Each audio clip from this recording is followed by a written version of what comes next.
রাকিব হোসেন শাকিল আপনাকে যুক্ত করা হয়েছে। বলেন আপনি। রাকিব হোসেন শাকিল আপনাকে যুক্ত করা হয়েছে। আনমিউট করে কথা বলতে হবে। আনমিউট করে কথা বলেন। জি, কেমন আছেন ভাই? ভালো আছি, বলেন। আমি মূলত ইসলাম ধর্মকে বিশ্বাস করি, ধার্মিক একজন লোক। তো আমি আপনাদের ভিডিও দেখি, আগে লেখাপড়া করতাম, কোরআন হাদিস গবেষণা করতাম বিভিন্ন বিষয় ভিত্তিক।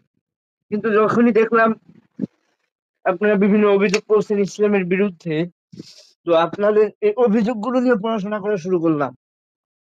হুম। আচ্ছা, বলেন। তো আপনাদের বেশিরভাগ অভিযোগগুলোই দেখতে পাচ্ছি ইসলামের উপর, যে এ ব্যাপারে জবাব দেওয়া আছে আমাদের। জবাব তো যেকোনো কিছুরই দেয়াই যায়। মনে করেন আপনি একটা প্রশ্ন করলেন, আমি বললাম যে জবাব। দিলাম জবাব, জবাব। হ্যাঁ। এখন এটা তো আর জবাব, এটা তো আর ভ্যালিড জবাব হইল না, তাই না? মনে করেন আপনি হুম। আমাকে একটা প্রশ্ন করলেন যে, "আসিফ ভাই আপনি আমাকে ঘুষি মারলেন কেন?" আমি বললাম, "জবাব দিলাম, জবাব।" হ্যাঁ, জবাব তো দিয়ে দিছি ভাই। জবাব তো দিয়ে দিছি। জবাব দিছি আমি। এটা যদি আমি আপনার বইলা আপনারে মানে বলি যে, "জান গা, জবাব দিয়ে দিছি।"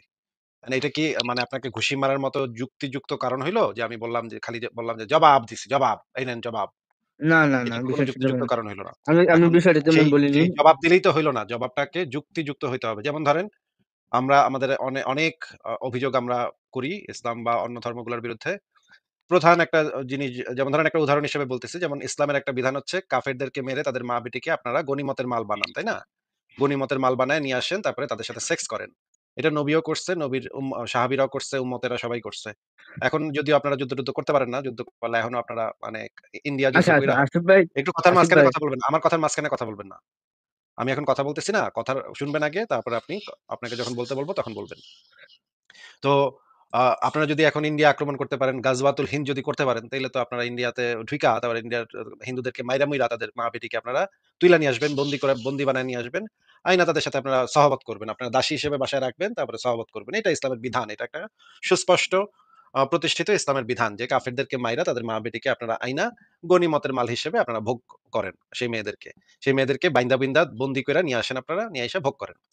এইটার জবাব আপনি কি দিছেন সেটা তাহলে আমাদেরকে একটু বলেন। আমি তো অনেকদিন ধরে লাইভ করতেছি। এখন পর্যন্ত তো আমি এটার কোন যুক্তিযুক্ত জবাব পাইলাম না। হ্যাঁ? যে মুমিনরা আপনারা আসেন, আইসা খালি তেনা পেঁচান, খালি মিথ্যা কথা বলেন। না এটা হাদিসে, না এটা কোরআনে, না এটার অন্য ভিন্ন ব্যাখ্যা আছে, এটার অমুক ব্যাখ্যা আছে, তমুক ব্যাখ্যা আছে। এগুলা বইলা টইলা শেষে স্বীকার করেন ঠিকই, ঠিক আছে। পরে বলেন যে, "ভাই এটা তো মানে আমরা জিতছি, আমরা যুদ্ধে জিতছি। ওরা আমরা করব না? আমরা একটু কাফেরদের মাইয়া-মুইয়া আমরা একটু গড়ায় আনবো না? এটা একটু মজা নিবো না? আমরা যুদ্ধ করছি না? আমরা করব না?" এইগুলা তো ভাই জবাব হইল না। এগুলো তো হইল গিয়া নিকৃষ্ট কথাবার্তা। আপনি বলেন যে এটার কি জবাব আপনার কাছে আছে সেটা আপনি বলতে পারেন।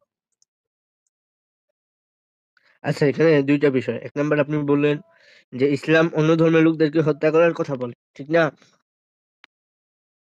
আমি যেটা এখন এই মুহূর্তে পয়েন্ট আউট করতেছি, হত্যা করতে না, বলে না, না, সেটাও না। একটা বিষয়, সেটাও একটা বিষয়। এই মুহূর্তে যেটা পয়েন্ট আউট আচ্ছা, করতেছি আসুন। সেটা না, হচ্ছে ওয়েট, যে কাফেরদেরকে ১ মাইরা মিনিট। তাদের মা-বেটিকে তুইলা আইনা আপনারা সহবত করেন। এইটার অ্যান্সার দেন। এটার উত্তর দেন। কি জবাব আছে বলেন দেখি। দাস প্রথা নাকি? দাস প্রথা তো আমি বলি নাই। আমি বলেছি যে কাফেরদেরকে মাইরা তাদের মা-বেটিকে তুলে আইনা আপনারা গনিমতের মাল হিসেবে তাদেরকে তুইলা আইনা ভোগ করেন। এটা ইসলামের বিধান। নবী মোহাম্মদ নিজেও করছে, তার সাহাবীরা সবাই করছে। এখন এই বিষয়ে আপনার কি মতামত আছে, কি বক্তব্য আছে, কি জবাব আছে সেটা আপনি আচ্ছা, এখন আপনি বলেন কয়েকটা শুনি। হাদিস দেখেন আমাকে। কি হাদিস দেখাবো? এটা কি আপনি জানেন না যে কাফেরদেরকে মাইরা এটাগুলো তো আমরা ডেইলি হাজার বার দেখাইছি। এটা আমাদের অসংখ্য ভিডিওতে কয়েক লাখ বার দেখাইছি ভাই। দেই লা দেখা দেখাইতে মানে মাথা নষ্ট হয়ে গেছে। আপনি কি দেখেন নাই সেগুলা? নাকি আজকে ১ম শুনলেন যে এটা ইসলামে আছে? আচ্ছা, আচ্ছা, ১ নাম্বার বিষয় হচ্ছে এটা কি আপনি জীবনে ধর আজকে জিন্দেগিতে ১ম শুনলেন যে এটা ইসলামে যে এই বিধানটা আছে, এটা কি আপনি জিন্দেগিতে ১ম শুনলেন? আপনাকে যে প্রশ্নটা করি ভাই, সেটার উত্তর দিয়েন। অন্য কোন কথা বইলেন না, হ্যাঁ? না, আপনি কি না, না। জিন্দেগিতে ১ম শুনলেন? নাকি আগে আগে থেকে আপনি জানেন? হ্যাঁ, জানি। তাইলে জানা থাকলে তাইলে আপনি আবার আমাকে বলতেছেন কেন যে ভাই এটা কোথায় দেখান আমার মানে হাদিস কোরআন দেখান। এটা বলতেছেন কেন? তাহলে তো আপনি অলরেডি দেখেন, জানেন আপনার ইসলামের কাছে। নিয়ম শুনুন, শুনুন। বলছি, শুনুন। আপনার কাছে ইসলাম আপনি তো আপনাকে আমি যখন উত্তর বলতে দিচ্ছি, বলব উত্তর দিচ্ছি। কথার মাঝখানে কথা বইলেন না। আপনাকে বারবার বলা হচ্ছে কথার মাঝখানে বইলেন না। যখন বলতে বলি তখন তো বলেন না। যখন আমি বলতে নেই তখন পরপর কথা বলা শুরু করেন কেন? আপনাকে জিজ্ঞেস করেছি যে এটা আপনি আগে থেকে জানেন কিনা? জানা থাকলে তো আপনার আর দেখানোর দরকার নাই। তাহলে তো আমার কাজ কইমা গেল। আমি যদি এমন হইতো যে আপনি জানেন না বিষয়টা, আজকে জিন্দেগিতে ১ম শুনলেন যে নবী এই কাম করছে। নবী কাফের মাইরা মা-বেটি তুইলা আইনা ভোগ করত এবং সাহাবীরাও ভোগ করত। এটা আপনি জিন্দেগিতে ১ম শুনছেন এটা। তাইলে আমি হয়তো অবশ্যই আপনাকে আমি রেফারেন্স গুলা বের করে দেখাইতাম যে নবী কিভাবে এই কামগুলা করছে, নবীর সাহাবীরা কিভাবে এই কাম করছে। মানে আবার আজল করত। নবীর সাহাবীরা আবার আজল করত।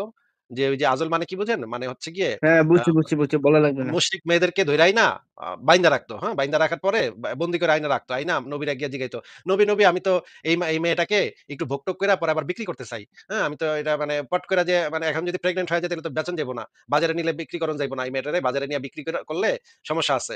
আপনি তো নিশ্চয়ই জানেন যে আপনাদের ধর্মে মেয়ে মানুষকে আপনারা দাস হিসেবে বিক্রি বাট্টাও করতে পারেন। বাজারে তুলতে পারেন মেয়েদেরকে এটা বাজারে মেয়েদের তুলে ক্ষেত্রে বিক্রি না, করতে এটা পারেন। সবার ক্ষেত্রে এটা প্রযোজ্য। ছিল হ্যাঁ, আগে দাস এটা ঠিক প্রথা। বলেছেন। ছিল আগে না, এখনো আছে। ইসলামের যে বিধান সেটা কিয়ামত পর্যন্ত না, প্রযোজ্য থাকবে। নাসিব ঠিক মানসুখ আছে। আছে। ঠিক আছে। এই বিধানটা যে মানসুখ হইছে সেটা আমাকে একটু দেখান তাহলে। সেটা ভিন্ন বিষয় ভাই। সবগুলা না, টপিক না দ্বারা আমি একসাথে নিয়ে আপনি আসি আগে নাই। আপনি আমি দাবি আপনাকে বলি করেছেন। ভাই আপনি শুনেন, এইমাত্র দাবি ভাই করেছেন এইমাত্র আপনি দাবি করেছেন যে এটা আগে ছিল এখন আর নাই। এইমাত্র আপনি বলেছেন যে এই বিধানটা আগে ছিল এখন আর নাই। আমি আপনাকে কেন সারা পৃথিবীর সমস্ত মুসলমানকে আমি চ্যালেঞ্জ দিলাম। যদি এটা প্রমাণ করতে পারেন যে এই বিধানটা রহিত হয়ে গেছে, মানসুখ হয়ে গেছে, তাইলে আপনার সামনে আমি হাত জোড় করে ক্ষমা চাবো, মাপ চাবো। ভাই ভুল হয়ে গেছে কানে ধরে উঠবস করব। কারণ আমি জানি যে এই বিধান রহিত হয় নাই। আমার কাছে ইসলামে সুস্পষ্ট দলিল আছে। জোরপূর্বক ভাবে দাসীর ভাই সাথে ইয়া আপনাকে করে ওঠা ঠিক। আপনাকে আপ আপনাকে যেটা জিজ্ঞেস করেছি আপনি কথাটা শুনে তারপর উত্তর দিয়েন। ঠিক আছে ভাই? আপনার সাথে ভদ্রভাবে কথা বলছি, ভালোভাবে কথা বলছি কিন্তু। ঠিক আছে? আপনিও সেই জিনিসটা সম্মানটা বজায় রাখেন। ঠিক আছে? আপনি এইমাত্র বলেছেন যে এটা নাকি এই বিধানটা নাকি রহিত হয়ে গেছে। তাহলে সেই যে রহিত হয়ে যাওয়ার দলিলটা আমাকে দেন কোরআন বা হাদিস থেকে আমাকে সেই রহিত হয়ে যাওয়ার বিধানটা মানে হাদিসটা বা কোরআনের আয়াতটা আমাকে দেন। আমরা একটু পইড়া দেখি যে সেখানে কি রহিত হইছে। কবে আচ্ছা রহিত শোনেন হইলো আমি তো ভাই, এটা জানি না ভাই। আচ্ছা আপনি বলছি আগে শোনেন। এই দলিলটা দেন, হাদিস নাম্বারটা বলেন বা কোরআনের আয়াতটা বলেন, আমরা বের করি, স্ক্রিনে দেখবো আমরা সবাই মিলে। সবাই মিলে দেইখা আমরা বুঝবো যে হ্যাঁ, ঠিকই তো, আপনি তো ঠিকই কইছেন রাকিব হোসেন শাকিল ভাই। আপনি তো একদম হাস্যা কথা কইছেন ভাই। আপনি তো একজন সত্যবাদী মুমিন, বোঝা গেল। ঠিক আছে, আপনার আল্লাহ নিশ্চয়ই আপনারে কইছে সত্য কথা বলতে। আপনি এইজন্য সত্য কথা বলছেন এবং আমাকে দলিলটা দিয়ে দিছেন। আমরা আপনাকে অ্যাপ্রিশিয়েট করব, আপনাকে ধন্যবাদ জানাবো। ঠিক আছে ভাই, এবার শুধুমাত্র আর কোন কথা আমি শুনতে চাচ্ছি না। শুধু কোরআনের আয়াত বা হাদিসটা যেই হাদিসে বা যেই কোরআনের আয়াতে এই বিধানটাকে রহিত করা হয়েছে সেটা একটু দেন আগে। আচ্ছা ধন্যবাদ। আপনি অনেকক্ষণ কথা বললেন। আমি ২ মিনিট কথা বলব। না মাঝখানে ২ কোনো মিনিট কথা আপনি বলবেন আমাকে না। ২ মিনিট কথা আপনি বলতে পারবেন। আপনার দলিলটা দেয়ার পরে দলিলটা আমরা স্ক্রিনে বের করব। সবাই মিলে দেখব, পড়ব। তারপরে আপনি ২ মিনিট কেন ৪ মিনিট ১০ মিনিট যত মিনিট লাগে আপনি কথা বলেন, অসুবিধা নেই। কিন্তু আগে শুনুন, দলিলটা, এরপরে কথা। শুনুন বলছি। শুনুন আমি ভাই আপনার সাথে ভাই আপনি বলে তো একটা চাপাবাজ, বলতে আপনি তো দেন। একটা চাপাবাজ মিথ্যুক। কারণ এরকম কোন দলিল আপনি কেন আপনার বাপেও বাইর করতে পারব না। জিন্দেগিতে বাইর করতে পারব না। কারণ আচ্ছা এরকম পারবেন, একটা আমার দলিল কথাটা শুনেন ভাই। তাহলে আপনি মিথ্যা কথা বললেন কেন? শুনেন। ভাই আপনার সাথে তো ভদ্র ব্যবহার করতেছি। আপনি মিথ্যা কথা বললেন কেন? ঢুকেই মিথ্যা কথাটা বললেন। আপনার কি আচ্ছা ভাই লজ্জা শরম ১ টা নাই? মিনিট সময় দেওয়া যায় আমারে? আপনাকে না আশিক ১ ভাই মিনিটও সময় দেওয়া যাবে না। আপনি প্লিজ। আগে বলেন যে মিথ্যা কথা বলছেন কেন সেটার উত্তর দেন। মিথ্যা কথাটা কেন আচ্ছা বললেন ওইটা আপনি? আমার পড়াশোনায় ছিল না ভাই। এটা তো এই বিধান তো রহিত হয় নাই। তাইলে আপনি কেন মিথ্যা কথা বললেন? না জাইনা আপনি কেন মিথ্যা কথা বললেন যে ভাই এখন এটা তো তো রহিত হয়ে দাস-দাসী গেছে? নাই ভাই। আরে বর্তমানে এখন তো নাই। দাস-দাসী নাই সেটা তো জাতিসংঘের রুলস অনুসারে দাস-দাসী নাই। কিন্তু ইসলামের বিধানে তো দাস-দাসী এখনো আছে। হ্যাঁ আছে। ইসলামে তো ইসলামে তো হ্যাঁ এখনো আছে। বাজারে নিয়ে আপনারা বিক্রি বাট্টা করতে পারবেন। ছেলে-মেয়ে বা শিশু এদেরকে সবাইকে বিক্রি বাট্টা করতে এখনো আপনাদের ইসলামে আছে। এইটা তো রহিত হয় নাই। এইটা আমি আপনাকে চ্যালেঞ্জ করতেছি। সারা পৃথিবীর আচ্ছা ঠিক সমস্ত আছে। মুসলমান ঠিক আছে আমি ভাই মেনে একটু নিলাম। কথা শুনেন ভাই। মেনে কথা নিয়েছি শুনেন, ভাই। এখানে আর কথা কথা বলার তো শুনেন। কোনো প্রয়োজন আপনি তো নাই। মিথ্যা কথা বলছেন, আপনার তো একটু লজ্জা শরম মতো থাকা উচিত, তাই না? আচ্ছা একটু চুপ করে থাকেন। সরি। হ্যাঁ, তাহলে একটু চুপ করেন ভাই, সরি। চুপ করেন। আমার কথাটা শুনেন। আমি জানি যে এই বিধান ইসলামে রহিত হয় নাই। মুহাম্মদ মারা যাওয়ার আগ পর্যন্ত এই বিধানকে রহিত করে নাই। এবং সাহাবায়ে কেরাম যখন খিলাফত ছিল, সেই খিলাফত আমলেও এগুলো চলছে। মুহাম্মদ যদি এটা নিষিদ্ধ করে দিয়ে যাইত, তাহলে খিলাফত আমলে এই জিনিস চলতে পারত না। আবু বকর, ওমর, ওসমান, আলী এদের আমলেও এই দাস কেনাবেচা হইছে। বাজারে নিয়ে আপনারা মানে জামা-কাপড় খুইলা আপনারা মেয়েদেরকে জামা-কাপড় খুইলা আপনারা বিক্রি করার জন্য উঠান। সেখানে অন্যরা আইসা টিপা দেখে যে এই মেয়েটারে কিনবো কিনা। এই বিধানও ইসলামের ভিতরে আছে যে আপনি টিপা দেখতে পারবেন, ধইরা দেখতে পারবেন, ঘষাঘষি করে দেখতে পারবেন যে এই দাসীটারে আপনারা কিনবেন কি কিনবেন না। তারপর আপনারা দাসী কিনবেন, দাসী কিনাই না তারপর আপনারা করবেন। এইগুলা আপনাদের ধর্মের বিধান ভাই। এইগুলা কি জঘন্য কথা, এগুলা কি জঘন্য কথা ভাই। এইগুলা এত বাজে কথা। একটা মানুষকে আপনারা মানে বাজারে নিয়ে গরু ছাগলের মতো বিক্রি বাট্টা করেন। আপনার নবী করছে, আপনার নবীর সাহাবীরা করছে। এগুলা এত জঘন্য কথা ভাই, এত নোংরা কথা। এগুলো আপনাদের ধর্মের বিধান এখনো আছে এবং কিয়ামত পর্যন্ত থাকবে। আপনাদের আচ্ছা কি ভাই ভাই একটু কি ভাই লজ্জা শরম করে না? আপনাদের কি বলতে একটু দেন আমাকে। আপনার আপনি মনে করেন বলছেন। আপনার সাথে যদি এই ঘটনা ঘটে, মনে করেন আপনার আপনিই মাইরা বলছেন ভাই। ভাই আমাকে কথার বলতে মাঝখানে কথা দেন। বলেন না। কথার মাঝখানে কথা বলেন আপনি না। তো বলতেছেন আমাকে বলতে দেন। আমি তো বলব। আপনি তো একটা মিথ্যা কথা বলছেন একটু আগে। এখন আমার কথা শুনেন এই আপনি। এটাই ভাই শোনেন আমাকে বলতে দেন। আপনাকে একটু মিউট করে কথা বলতে হইতেছে। আপনি একটা মিথ্যা কথা বলছেন যে আপনার এই বিধানটা রহিত হয়ে গেছে সেটার কোন দলিল আপনি দেখাইতে পারেন নাই এবং আমি ভুল আপনি স্বীকার স্বীকারও করছেন। করছি। স্বীকারও করছেন। হ্যাঁ, ঠিক আছে। তাহলে এখানে এইজন্য কথা বলার কি? হ্যাঁ, এইজন্যই আপনাকে আমি বলতে দিব। একটু পরে আপনাকে বলতে দিব ভাই। এই যে আপনি যে ভুল স্বীকার করছেন এইজন্য আপনাকে বের করে দিচ্ছি না। আপনার সাথে ভদ্র ব্যবহারই করব আমি, অসুবিধা নেই। আপনাকেও বলতে দিব। কিন্তু আপনাকে আমার একটা প্রশ্ন আছে যে এই কালকে যদি ভারত বাংলাদেশ মনে করেন আক্রমণ যদি করে, ভারতের হিন্দুরা যদি আক্রমণ করে আপনাকে মাইরা, তারপরে আপনার মা, বেটি, বোন, তারপরে আপনার স্ত্রী এদেরকে যদি ধইরা নিয়া গিয়া তারপর যদি সহবত করে, এবং যদি ভারতে মনে করেন কলকাতার একটা বাজারে নিয়ে উঠায় যে এই মেয়েটা বিক্রি হবে, এই মেয়েটা আপনার নিজের মেয়েকে যদি এভাবে বা আপনার মাকে যদি এভাবে মানে বাজারে উঠায় বিক্রি করে যে এই মহিলার দাম হইতেছে ১৪৫০ টাকা। এই কে আসো আসো কিনা নিয়ে যাও। এই যে রাকিব হোসেন শাকিল ভাইয়ের মাকে আমরা দইরা নিয়ে আসছি। এর মা এখন বাজারে উঠছে, বাজারে ভাই লোকজন মাকে আইসা নিয়ে এভাবে বলেন না ভাই, প্লিজ। আপনাকে মাকে নিয়ে বলতেছি এভাবে ভাই, বলেন না। ভাই আপনাকে বলতেছি কারণ এই জিনিসটা যে কত অমানবিক এটা বোঝাবার জন্য ভাই এটা তো আমি মানে বুঝছি রে ভাই। তাহলে এখানে একটু এটা কথাটা বলার তো কোনো প্রয়োজন রাকিব নেই। হোসেন ভাই, রাকিব হোসেন ভাই আপনি না হয় বুঝছেন কিন্তু অনেক মুমিন এটা বোঝে না যে এটা কত অমানবিক, কত ভয়ংকর একটা ব্যাপার। একটা মেয়েকে আচ্ছা ১ বাজারে মিনিট তুইলা আমাকে একটা ভাই কথা আমার বলতে দেন। কথাটা শেষ করতে দেন, আমার কথাটা শেষ করতে দেন। আপনি বলবেন, আপনাকে বলতে দিব। এটা যে কত আমার হাতে অমানবিক, সময় কম। বর্বর, এটা যে কত অমানবিক, বর্বর, অসভ্য বিধান এই জিনিসটা আপনাকে বোঝাবার জন্য আপনার মা বোন তুলে আমি কথা বলতেছি।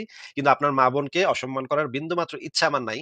কিন্তু আপনারা মুমিনরা যেটা করেন যে এই বিধানটাকে আপনারা সঠিক বিধান মনে করেন, নৈতিক একটা বিধান মনে করেন। এইজন্য আপনাদের পরিবারের নারীদেরকে নিয়ে কথা বইলা আপনাদেরকে বুঝাইতে হয় যে এটা আপনাদের কেমন গায়ে লাগে এটা দেখার জন্য। আপনাদের যে যখন গায়ে লাগে না তখন এটা কিন্তু ভাই একটা হিন্দুর গায়েও এইভাবে লাগবে। আপনারা যখন হিন্দুদেরকে মাইরা এই কাজটা করবেন, হিন্দুর গায়েও এটা লাগবে যে আমার মাকে এইভাবে ইসলাম ধর্ম এইটা বলে, আমাকে মাইরা আমার মাকে এইভাবে বাজারে তুলবে।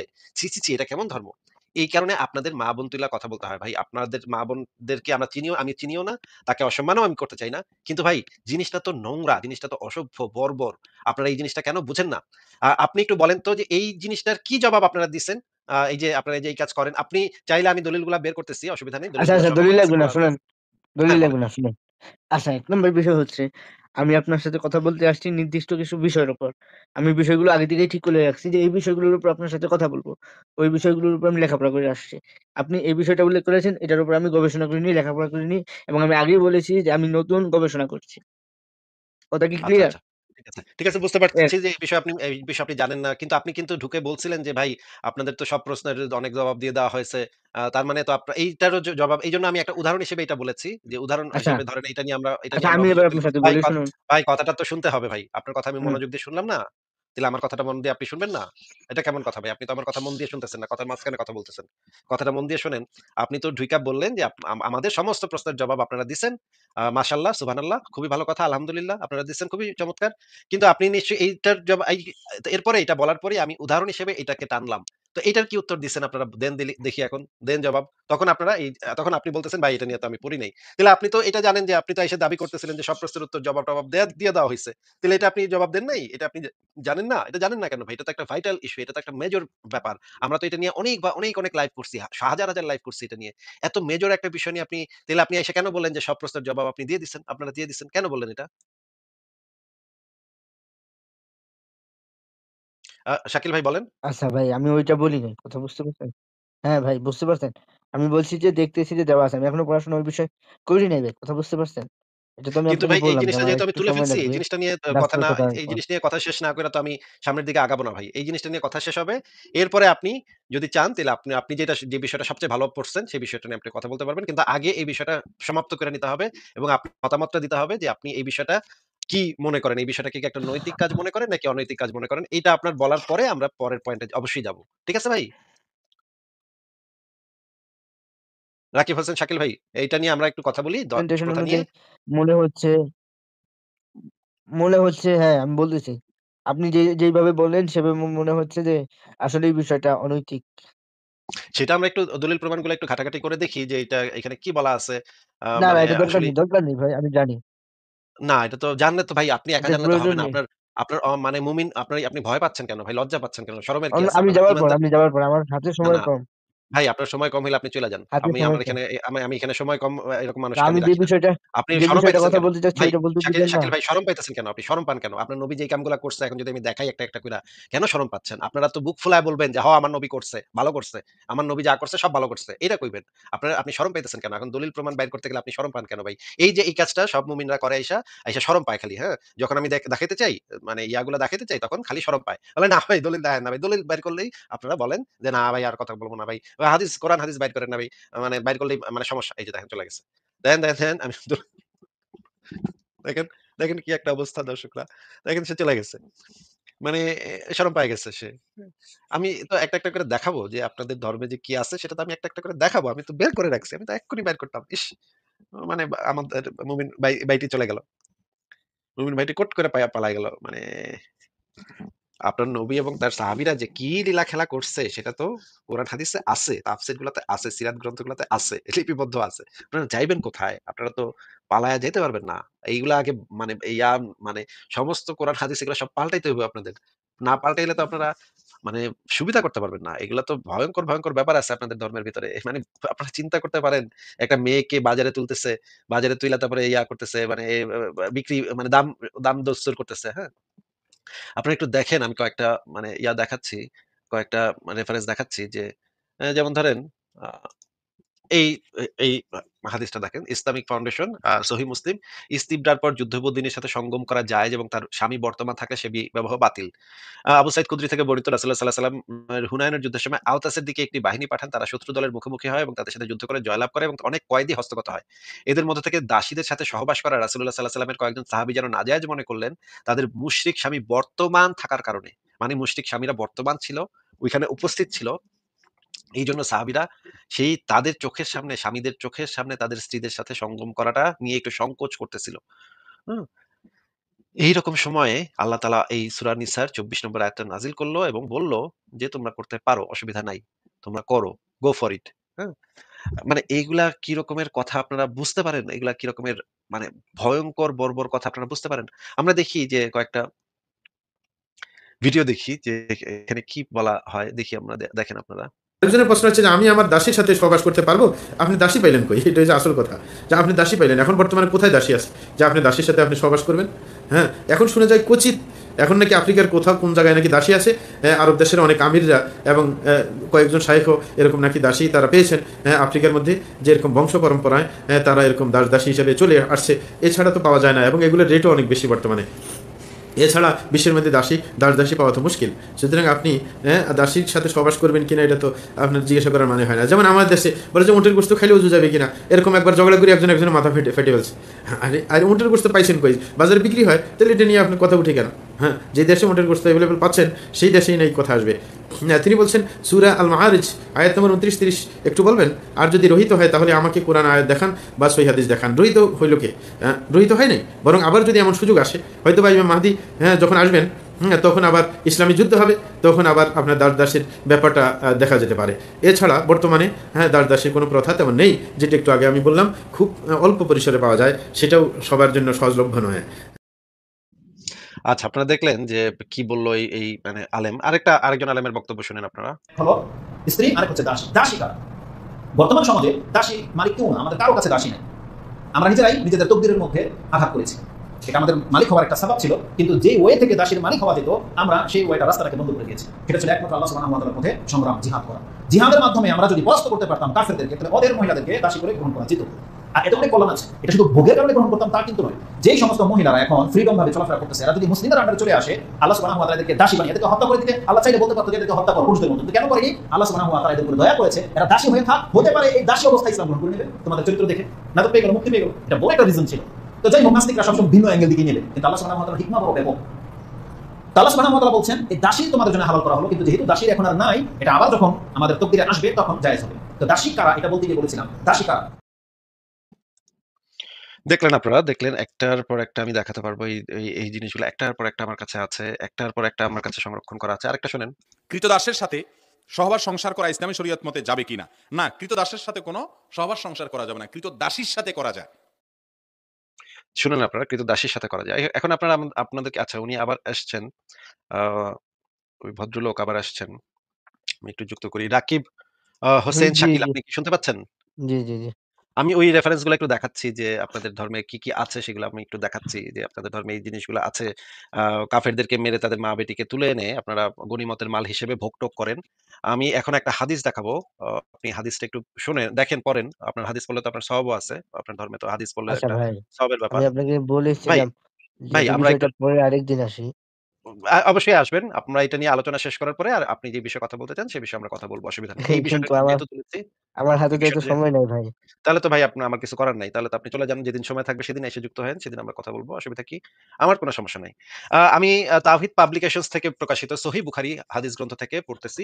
৭,৪০৯ নম্বর হাদিস আবু সাঈদ আসলে খুদরি থেকে আমি বর্ণিত। বুঝলাম না একটা বিষয়। আমি একটা অন্য একটা টপিকের উপর আপনাদের আপত্তির জবাব দিতে যাচ্ছি। আপনি এই টপিকটার উপরেই পড়ে আছেন। এটা কি না, ভাই? আপনি শুরুতে এটা বলেন নাই ভাই। শুরুতে আপনি বলেছেন যে আমাদের সব প্রশ্নের জবাব দিয়ে দেওয়া হইছে। জবাব দিয়ে দেওয়া হইছে। এইটা আপনি শুরুতে আপনি এসে বলছেন। এই কারণেই আমি আপনি তখন তাহলে একটা এই ইয়াতে যান। আপনি আমি আপনি একটা এই কারণেই আর্টিকেল পড়েন। এই কারণেই আপনি আমি একটা আপনার ওয়েবসাইটে যান।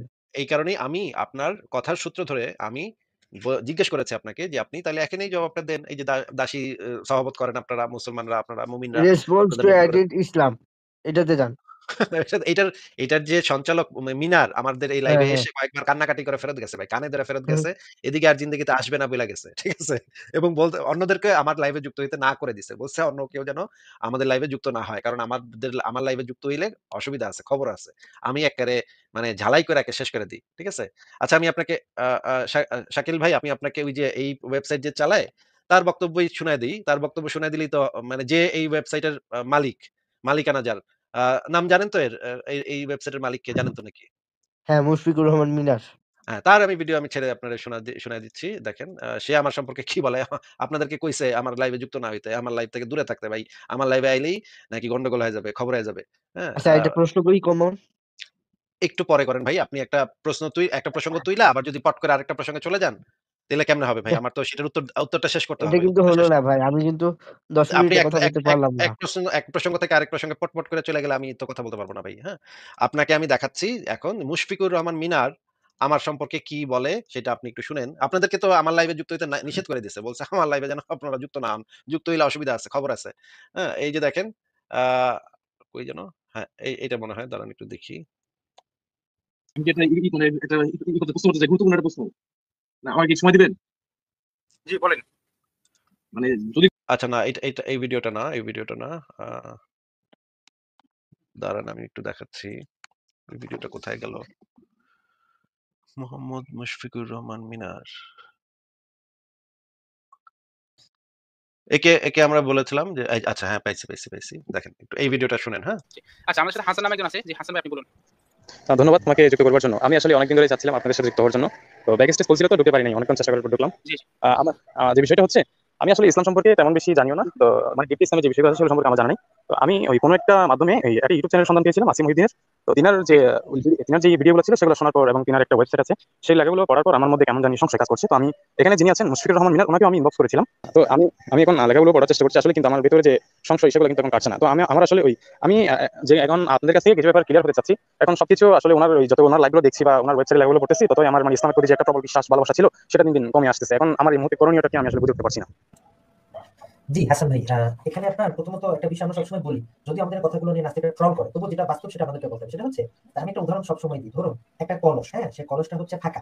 সেই কলসটাকে যদি আপনি উল্টো করে কোনো একটা পুকুরে ডুবিয়ে দেন অথবা কাপড়ে ডুবিয়ে দেন, সহজেই কিন্তু সেটার ভিতর পানি ঢুকে যাবে, তাই না? পানি ঢুকে যাবে এবং কলসটা একদম পানিতে পরিপূর্ণ হয়ে যাবে। এখন সেই কলসটার যদি মাটি দ্বারা পরিপূর্ণ থাকে, আগে থেকে যদি সেটা কোনো কিছু দ্বারা পরিপূর্ণ থাকে, তাহলে কি পুকুরের মধ্যে ডোবালে সেটা কি পানি ঢুকবে না, তাই না?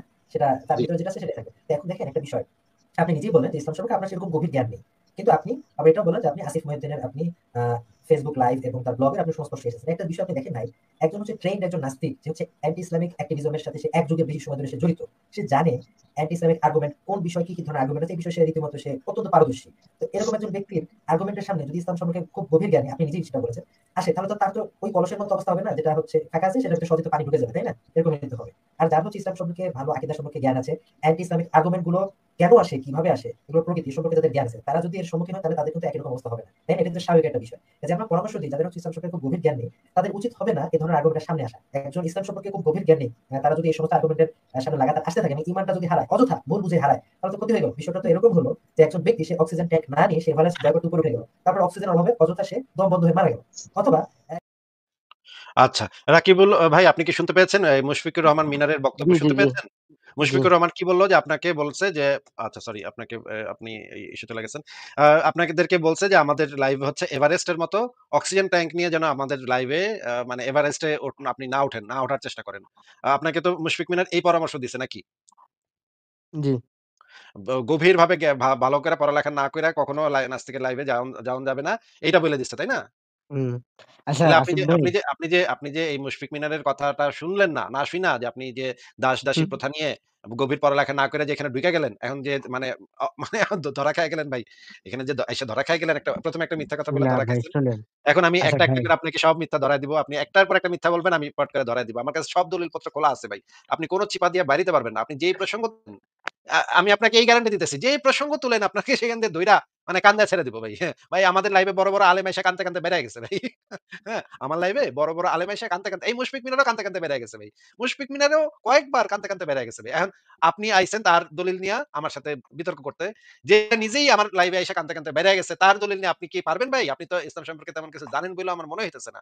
আপনি মুশফিক মিনারের মতও জানেন না। মুশফিক মিনারের দলিল নিয়ে আমার সাথে কি করবেন? আমি তো মুশফিক মিনারে খাইয়া দেই। সকাল বিকাল খাইয়া দেই। তাহলে আপনি কেমনে করবেন ভাই? এটা তো আমার তো আচ্ছা সব প্রশ্ন আপনার জন্য বাদ। খারাপ লাগতেছে। একটা কোয়েশ্চেন করি আপনাকে। ধরুন যদি এমনটা হয়, ধরুন যে ইসলাম ধর্মটা আসলেই সত্য এবং ইসলাম যে জান্নাত জাহান্নাম বিচার ফয়সালার কথা বলছে তা সত্য। হুম, তখন আপনি কিয়ামতে উঠে যদি জাহান্নামী হন তখন কি হবে? আর যদি এটা মিথ্যা হয় তাহলে আপনাদের আমি কথা সিনা অনুযায়ী, টান কইরা সিনা টান কইরা ভাই, সিনা টান কইরা আমি জাহান্নামে চলে যাবো, অসুবিধা কি? কিন্তু আমি এইটা কখনো বলব না, যদি মনে করেন যদি সত্য হয়, আল্লাহ সত্য হয়, আল্লাহ মোহাম্মদ সব সত্য হয়েও থাকে। কিন্তু এই আল্লাহ, যেই আল্লাহ মানুষকে মেরে, মানুষ হত্যা করে তাদের মা-বেটিকে গনিমতের মাল বানাইতে বলে, তাদের সাথে সহবত করতে বলে, যেই আল্লাহ এই রকমের কথা বলবে, আমি কিয়ামতের ময়দানে সিনা টান করে দাঁড়ায় সেই আল্লাহর মুখে থু করে একটা থুতু মেরে বলব, "যা হারামজাদা! ফাজিলের ফাজিল, বদমাইশ, ইতর।" এগুলা বলার পর আমার ওই বালপাকনা আল্লাহ আমারে যা ইচ্ছা করুক, আমি পাত্তা দিলাম না। হ্যাঁ? আমারে অনন্তকাল জ্বালাইলেও আমি এই মানব না যে একটা মানুষ, যে মানুষটা হচ্ছে জাস্ট সে একটা ভিন্ন ধর্মের মানুষ, এই কারণে তাকে মাইরা তাদের মা-বেটিকে আমি গনিমতের মাল বানাবো। এইটা, এবং তাদের মা-বেটিকে আমি বাজারে নিয়ে বিক্রি করব। তাদের ছোট বাচ্চা শিশুদেরকে আমি বাজারে নিয়ে বিক্রি করব। এইটা তো ভাই আমি কখনো মানব না। সে যদি সত্যিও হয়ে থাকে, তাইলে আমি ওই আল্লাহর মুখে মুতি ভাই। ওই আল্লাহর মুখের উপরে আমি মুতি, ওই আল্লাহর মুখের উপরে আমি হাগি। ঠিক আছে? আমার কথা শুইনা নেন, যে এইটা যদি সত্যি হয় তাইলেও আমি এই রকমের আল্লাহরে বাল দিয়া পুছি না। বুঝতে পারছেন ভাই? জি, সিনা টান কইরা মাথা উঁচা কইরা জাহান্নামে যামুগা। অসুবিধা কি? সারা অনন্তকাল জ্বলমু। অসুবিধা কি? কিন্তু এই অনৈতিক জিনিস আমি মানব না ভাই। ঠিক আছে ভাই? জি, এই সাহস আমার আছে যে কিয়ামতের ময়দানে দাঁড়ায় আল্লাহর মুখে আমি পেশাব করে দিমু। যাহ বেটা এটা হালার সুযোগ পালা। পাবেন না ভাই। ঠিক আছে? সুযোগ না পাইলে তো নাই। আমারে তো মেরে ফেললে তো মেরে ফেললো, বা কিছু একটা করলে তো করল। কিন্তু আমি আমার চেষ্টা করব যে, যে এরকমের অনৈতিক কাজের হুকুম দিবে, যে এরকমের অনৈতিক কাজের আচ্ছা হুকুম ভাই দিবে, সে শোনেন, যত ক্ষমতাবানই হোক না কেন, আমার চোখে এরকমের একটা অনৈতিক সত্তা, একটা নিকৃষ্ট সত্তা, এর মুখে আমি চেষ্টা অন্তত করব যে এর মুখে আমি একটু মুইতা দিই। এইটার চেষ্টাটা আমি অন্তত অবশ্যই করব। বলেন। আচ্ছা আপনি দাসপ্রথাটা নিয়ে কথা বললেন। এটার উপরে একেবারে আমি পড়ালেখা করিনি, তার কারণে বলতে পারছি না। তবে ইনশাল্লাহ আগামীতে এটা নিয়ে পড়াশোনা করব এবং আবার আসার চেষ্টা করব। আর আপনাদের এখানে আসলে যুক্ত করা হয় না। ভাই আমাদের এখানে অনেক লম্বা লাইন থাকে। অনেক লম্বা লাইন হ্যাঁ, পার হ্যাঁ। হয়ে এ পর্যন্ত হুম, আসতে হয়। এখন আমাদের লাইভ তো মানে অনেক মানুষই দেখে। এখন তো আমি কিছু করতে পারব না এটার, যে হ্যাঁ, আপনি হ্যাঁ। আচ্ছা আসিফ ভাই, একটা কথা বলি ভাই। আচ্ছা, আপনি আমাকে একটা কথা বলেন তো, মনে করেন যে আপনি যদি কখনো এরকম একটা জানতে পারেন যে এমন একটা ধর্ম আছে যে ধর্মে, ধর্মের দেবতা ওই ধর্মের মানুষদেরকে হুকুম দিছে মুসলমানদেরকে জবাই করার। এই কথাটা যদি আপনি ভাই কখনো শুনেন, ইসলাম তো ওই এটা ধর্মটা সরাসরি বলে নাই। সরাসরি বলছে কি বলে নাই সেটা তো আপনাকে আমি জিজ্ঞেস করি নাই। যেটার উত্তর না চাচ্ছি না ইসলাম সেটার তো উত্তর কেন দিচ্ছেন? সকল ভাই সেটা কাফেরকে হত্যা করতে বলে না। ভাই যেটার উত্তর চাচ্ছি না সেটার উত্তর দিচ্ছেন কেন? সেটা তো আমি জানতে চাই নাই না আপনাকে। আপনাদের ইসলামে এটা আর্গুমেন্টটা আছে তো কি নাই, এমনই না যে ইসলামে এটা আছে নাকি আপনাদের নাই সেটা তো এখনো জানতে চাই নাই ভাই। যদি জানতে চাই তখন সেটার উত্তর দিয়েন। আপাতত আমি এমন একটা ধর্মের কথা বলতেছি, যে ধর্মটা মনে করেন কোন একটা জঙ্গলের ভিতরে এরকম একটা ধর্ম আছে। ওদের দেবতা ওদেরকে হুকুম দিছে মুসলমানদেরকে জবাই কইরা, ওদের ওদের মা-বেটিকে রেপ কইরা, তারপরে আ বাজারে নিয়ে বিক্রি করে দাও। এরকমের একটা বিধান যদি অন্য একটা ধর্মে, অন্য একটা দেবতা এরকমের একটা বিধান দেয়, ওই ধর্মটা সম্পর্কে আপনার ধারণা কিরকম হবে বলেন তো? ওইটা বাজে ধর্ম। কেন বাজে ধর্ম? এটা তো ওই ধর্মের দেবতা তো এটা বিধান দিছে, তো অসুবিধা কি দিলে? হুম, অসুবিধা কি? ওই ধর্ম যদি এটা সত্য বাজে হয়, যদি ধর্ম। যদি আপনি আচ্ছা মানে শোনেন ভাই, পরকালে গিয়ে দেখেন ওই ধর্মের আপনি দেবতাটা একটা সত্য। বিষয়ের উপরেই কথা বলছেন। শাকিল ভাই আপনি আপনি যদি অন্য বিষয়ে যেতে চাচ্ছেন না। আপনার আপনার শাকিল ভাই, গুমর ফাঁস হবে এজন্যে। আচ্ছা, আচ্ছা, ঠিক আছে। ঠিক আছে, আমি ভয় পেয়ে গেছি। আপনি ধরেন অন্য আমি বিষয়ে অনেক যেতে চাচ্ছেন না। ধরে নেন আমি অনেক ভয় পেয়ে গেছি। কিন্তু আপনাকে যেটা জিজ্ঞেস করতেছি যে ওই ধর্মের যে বিধানটা আপনি আছে, আপনি ব্রাদার রাহুলের সাথে ডিবেটে বসেন। আপনি আমি তো আপনারা ৩ আমার জন লাইফ আর তো সবার জন্য বাংলাদেশ খোলা। ভাই আস্তিকদের মধ্যে ৩ জন। ভাই আমার তো লাইফ সবার জন্য খোলা আছে। ভাই, আমি তো জাকির নায়েককেও বইলা রাখছি। আমি তো এভাবে না, বাংলাদেশের এভাবে না, এভাবে না বড়, ভাই। বড়, বড়, ভাই বড় এভাবে না। আলেমদেরকেও বইলা রাখছি। আচ্ছা ওইটাও একাডেমিক্যাল যদি আমরা ডিবেট। পরে ওইটা আমরা পরে কথা বলবো না। আপনাকে যেটা জিজ্ঞেস করতেছি সেটার বলে উত্তরটা না দিয়ে বলে না, এখন কথা বলেন। আ ভাই আপনাকে আপনি যে প্রশ্নটা ব্রাদার করতেছি, আপনাকে রাহুলের তাহলে আগে সাথে মিউট করে প্রশ্নটা করতেছি।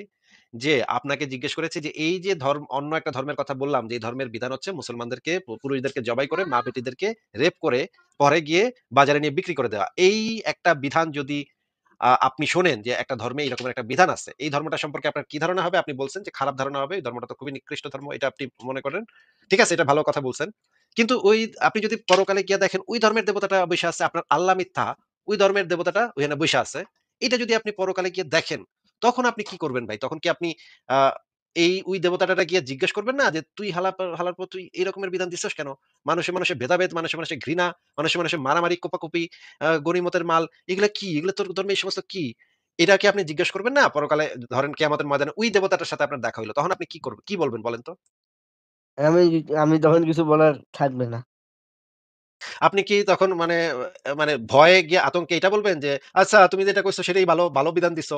আপনি কি এই বিধানটাকে ভালো বিধান বলে একসেপ্ট করে নিবেন? কারণ হচ্ছে সে অনেক ক্ষমতাবান। এই ভয়ে আপনি কি তার বিধানটাকে ভালো হিসেবে মেনে নিবেন? নাকি ভাই আপনি তখনও আপনি ভাববেন আসলে শাকিল আপনার ভাই সাথে কথাটা একটু শুনে নেন, কথাটা একটু শুনে নেন। আপনি কি তখনও আপনার স্ট্যান্ডটা কি এরকম থাকবে কিনা যে, আ ওই দেবতাটা যে বিধানটা দিছে সেই বিধানটা খারাপ বিধান ছিল? নাকি আপনি ভয়ে মানে আপনি জান্নাতে যাওয়ার জন্য বা বেহেশতে যাওয়ার জন্য আপনি আপনার নৈতিকতা বিসর্জন দিয়া আপনি বলবেন ওই দেবতারে, "আমার ভাই ভুল হয়ে গেছে ভাই। আমি মাপ চাই ভাই। আল্লাহ হে দেবতা আমি মাপ চাই। তুমি যে বিধান দিছো সেই বিধানটাই সঠিক ছিল। তোমার বিধান আমি মেনে নিছি।"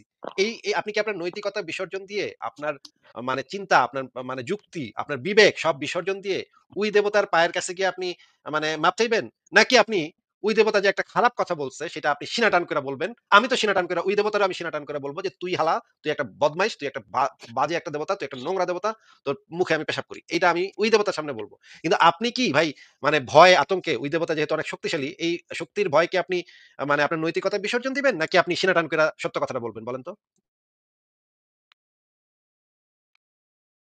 রাকিব ভাই আপনাকে আমি একটা প্রশ্ন করেছি। উত্তরটা দেন ভাই। হ্যাঁ ভাই, আচ্ছা এই বিষয়টা পরে বলি। না, হ্যাঁ এই বলেন। প্রশ্নের উত্তরটা এই প্রশ্নের উত্তরটা এই মুহূর্তে আমার জানা দরকার। আপনি যদি অন্য একটা ধর্ম সম্পর্কে এই জিনিসটা হয়, তখন আপনি কি করবেন এই সেটা জিনিসটা আমাকে একটু বলেন। অবশ্যই অনৈতিক। এটার প্রতিবাদ করব। তবে ইসলাম পুরোপুরি এমন কিছু বলে না, না। না, আমি এই না, বিষয়ের উপর ইসলাম বলে কি গবেষণা সেটা আমি করার পর আপনাকে বলতে জিজ্ঞেস পারবো। করি নাই তো ভাই। ইসলাম সেটা বলে কিনা সেটা জিজ্ঞেস করি নাই তো ভাই। আপনাকে তো বারবার বলতেছি যে আপনি যে প্রশ্ন করি নাই সেটার উত্তর দিয়েন না। আপনি তো তখনও সেই দেবতার সামনে দাঁড়ায় মনে করেন কিয়ামতের ময়দানে গিয়ে দেখলেন যে ওই দেবতা বয়া রইছে। আল্লাহ-টাল্লাহ সব ভুয়া কথা ছিল। ওই দেবতাটা বয়া রইছে। তখন তো আপনি নিশ্চয়ই আপনার নৈতিকতা বিসর্জন দিবেন না। আপনি তো তখনও বলবেন হ্যাঁ, আমি যে সুখে থাকতে চাই। আমি সুখে থাকতে সুখে চাই। থাকার জন্য কি আপনি নৈতিকতা বিসর্জন দিবেন? যদি আমার নৈতিকতাটা সৃষ্টিকর্তার কাছে, তার নৈতিকতা আর আমার নৈতিকতার কাছে যদি পার্থক্য হয়, তাহলে আমি সৃষ্টিকর্তার নৈতিকতা গ্রহণ করব। কারণ আমি চাই সুখে থাকতে। ও আপনি আপনার নৈতিক মানে অবস্থানটা বিসর্জন দিয়ে তখন বলবেন, "হে দেবতা তুমি যা কইছো সেটাই ঠিক ছিল। আমি খারাপ কথা কইছিলাম।" ছি, ছি, সুখ ছি। চাই আমি ভাই, জীবনে সুখ চাই। মানে এটাই সবচাইতে সুখ বড়। লাভের জন্য আপনি মানে জান্নাত মানে আপনি হুর পাওয়ার জন্য, মেয়ে মানুষ পাওয়ার জন্য আপনি আপনার না, না, নৈতিকতা না, না, বিসর্জন না, দিবেন। না, না, না, না, না, না, আপনি এটা বলতেছেন না। আমি আযাব থেকে মুক্তি চাই। আচ্ছা আপনি ভয় পান যে ওই যে আযাব থেকে আপনি মুক্তি চান এবং আপনি জান্নাতে হুর চান। ২ টাই তো আপনি চান নিশ্চয়ই। আযাব থেকে মুক্তিও চান, হুরও চান। হ্যাঁ, তো এই হুর-টুর পাওনের লিগা যে আবার মানে শাস্তি থেকে বাঁচার জন্য আপনি আপনার নৈতিকতা বিসর্জন দিয়া বলবেন যে, ঠিকই তো মুসলমানগুলোর তো মানে কোপানোরই দরকারই আছিল। ওদের মা-বেটিকে গনিমত মাল বানানো দরকারই আছিল। ঠিকই করছো। আমি তোমার সাথে আছি, তোমার পক্ষে আছি। এইটা বইলা আপনি তার দলে ভিড়া যাবেন নাকি? সুখ চাই সোজা কথা। সবাই চায় শান্তি, সবাই চায় ভালো থাকতে। কিন্তু ভাই আপনার সাথে আমার পার্থক্য হচ্ছে এটাই যে আমার ব্যক্তিগত সুখের জন্য এরকমের একটা অনৈতিক বিষয়কে আমি কখনোই মাইনা নিব না। আমি সেখানে দাঁড়ায়ও বলব যে, "না, আমার যা ইচ্ছা কর, আচ্ছা তুই আসিফ তুই ভাই, যা ইচ্ছা কর।" ভাই শোনেন ভাই। শাকিল ভাই আমাকে একটা কথাটা কথা শুনে নেন, বলতে দেন, আমি কথা বের শুনে হয়ে নেন, যাব। কথাটা শুনে নেন, কথা জাস্ট শুনে ২ নেন, মিনিট। কথা শুনে নেন। মনে করেন একটা মেয়েকে যদি আমি দেখি যে আমার চোখের সামনে রেপ হইতেছে। এখন ওই যে রেপ করতেছে সে হচ্ছে বাংলাদেশের সবচেয়ে ক্ষমতাবান। সবচাইতে ক্ষমতাবান। তার ক্ষমতা একদম মানে সেইরকম আকাশের মতো ক্ষমতা। সে সবকিছু করতে পারে বাংলাদেশে। এই রকমের অবস্থায় আমি যদি আমার নৈতিকতাটা বিসর্জন দিয়া বলি যে, এই বেটা তো অনেক ক্ষমতাবান, তাইলে তো আমি তো সুখ চাই। এই বেটার বিরুদ্ধে যদি আমি কথা কই, তাইলে তো আমারে পুলিশ দিয়া দইরা নিয়া মাইরা মুইরা আমারে শেষ করে লাইব।" এইটা ভাইবা যদি আমি আমার নৈতিকতা বিসর্জন দেই, তাহলে তো আমি একটা খুবই নোংরা মানুষ হিসেবে নিজেকে মানে খুঁজে পাবো এবং আমি কখনো নিজেকে আয়নায় নিজের মুখই দেখতে পারব না। আমি নিজের কাছে নিজে ছোট হয়ে যাব। যে আমি ক্ষমতার লোভে বা একটা মানে ভয়ে, আমি সবশেষ কথা আতঙ্কে এটাই। সব নৈতিকতা আমি বিসর্জন দিয়েছি। আমি নিজের চোখে দেখছি যে এই ব্যক্তিটা একটা মেয়েকে রেপ করছে। তারপরও আমি আমার নৈতিকতা বিসর্জন দিয়ে জাস্ট বিকজ সে অনেক ক্ষমতাবান।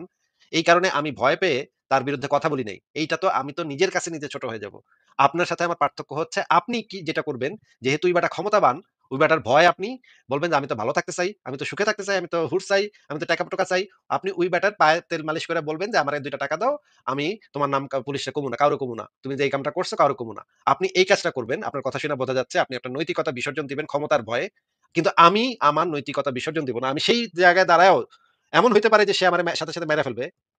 মাইরা ফেললেও আমি সেখানে দাঁড়ায় বলবো যে, "তুই একটা ধর্ষক, তুই একটা খুনি, তুই একটা লুচ্চা, তুই একটা বদমাইশ।" এরপরে আমাকে আমার যা ইচ্ছা করে করুক গা। আমি এটাতে কেয়ার করব না। দরকার হলে মরে যাবো। ভাই জীবন একটা, মইরা গেলে মইরা যাবো। অসুবিধা কি? মানে বা বা বা এত কিছু ভাইবা মানে জীবন রক্ষার জন্য আমি আমার নৈতিকতা বিসর্জন দিব না। আমার নৈতিকতা হচ্ছে সবচাইতে ইম্পোর্টেন্ট। আমার নৈতিক অবস্থান হচ্ছে সবচাইতে ইম্পোর্টেন্ট। এইটা আমি কোন অবস্থাতেই বিসর্জন দিব আপনার না। কি কথা শেষ হইছে? এখন আপনি কি করবেন বলেন তো? আচ্ছা শোনেন, আমি আপনাকে একটা অনুরোধ করব করজোড়ে যে আপনি এই যে ইসলামের দাস প্রথা, এটা নিয়ে ব্রাদার রাহুলের সাথে ডিবেট করেন। 1 বাই 1 হ্যাঁ, আমার